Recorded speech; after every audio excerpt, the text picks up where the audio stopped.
governments, politicians, political agendas, and then labor unions and labor strikes. Well, it's nothing's different, right? I mean, it can happen in the countries anywhere else in the world. It can certainly happen in Canada as well. Well, the most recent one that we are talking about is the public services in Canada may be disrupted with some strike propositions as soon as mid-April. So when we say mid-April, that is weeks from now, or actually we are in mid-April right now. But what are we talking about? We're talking about 159,000 federal workers.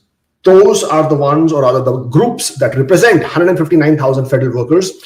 Those are already now bargaining with the government, with the federal government, for certain conditions related to their pays, related to their wages, because a lot of them are stating that there hasn't been any increments or any impacts on their wages for the last 3 years.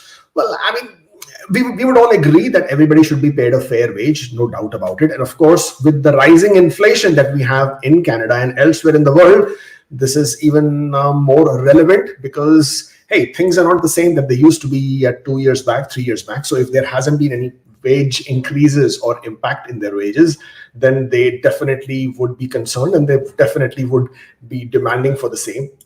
So this is where we are right now. Let me take you to the official page on IRCC website. It says labor disruptions impact at Immigration, Refugees and Citizenship Canada. What they're talking about is that in total, there is roughly 159,000 public servants, or individuals who are working for public services.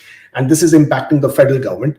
And obviously, part of that is also IRCC. It's not only IRCC, but IRCC is part of that big, huge group of people who are impacted. And they are in a legal strike position as early as mid-April. So legal strike position basically means by law they are eligible. They can actually conduct a strike whereby they don't have to work, or they can work in a slower manner, therefore impacting all the services. Now, what IRCC is saying is that the services that will be impacted, first of all, what will be maintained? The services that will not be impacted, will not be affected, would be that you can still apply online. So if you have received your ITA, you can apply online. You're applying for postgraduate work permits extensions, apply online. Any other services, visas, visit visas, study permits, please apply online. Nothing is impacted there. You can still mail your applications to IRCC. Just do not know who's going to open them, right? You can obviously use your online account. So any online services is still valid, and access to some emergency services. Now, those I think has more relevance to people accessing emergency services in consulates across the world, right? Canadian consulates.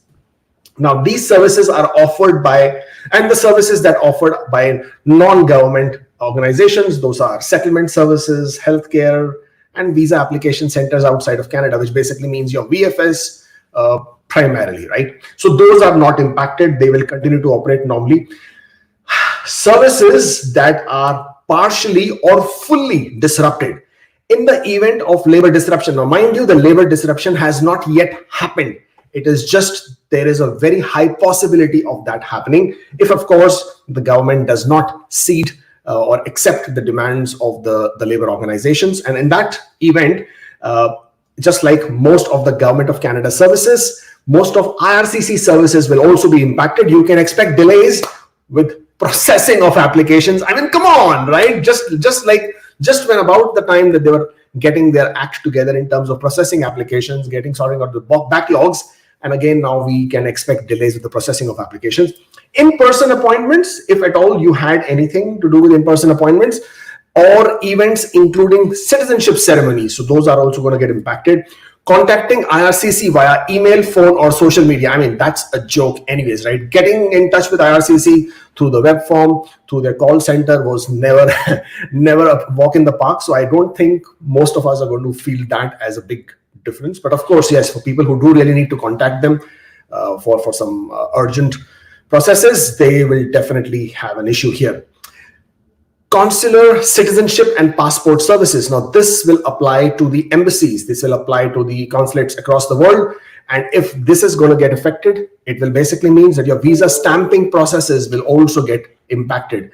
And with those visa stamping getting affected means when you send your passports, you send it to the VFS. VFS will send it to the embassy. Don't expect the passports to be returned back to you in a jiffy. They may take some time. And of course, passport services in Canada, that was an issue earlier, but now I think it is resolved. But again, we can expect that to be delayed. Now, I know a lot of you are still concerned, worried about the upcoming express entry draws. I know that is the biggest worry. Now, first of all, the next express entry draw, as we anticipate, is tomorrow, right? Tomorrow being a Wednesday. There's been a 2 weeks gap.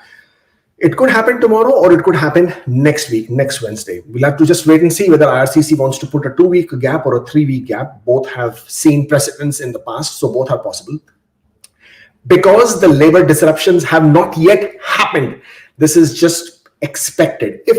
Since they haven't happened, everything is working as normal at this point of time. So in this situation, if the draw was to happen tomorrow, I think the draw would happen tomorrow, then everything remains normal. We would continue with the way draws should happen. If it doesn't happen tomorrow and then it is postponed to next week, in my opinion, I think the draw would still continue if it was to happen, because you don't really need too many people to do something of that sort. Some people will make a decision and the draws will be issued out. It's more of a technical thing, and I don't expect the draws to get disrupted because of this disruption. But the application processing, the intakes, everything else that happens after you have submitted your application, that seems to get that seems it will get disrupted for sure if the labor disruptions do happen. So this is something which I wanted to update you, because I know I'm already getting a lot of questions, queries about will the draw happen because of this or not. The strike hasn't happened yet. It hasn't been announced yet. But as soon as mid-April basically means this week itself. If the strike is announced, if the strike does happen, we do not know how long the deadlock will stay in place. Of course, we don't know that. And we do not know the exact demands of the labor organizations at this point of time. We don't know that either. And we do not know how much is the government willing to give in and hold back. So that is something which we will keep ourselves updated with, and of course, update you as well. That's all that I have for you at this point of time. Please continue to follow, share, and we will then catch you soon. Take care and have a good rest of the day.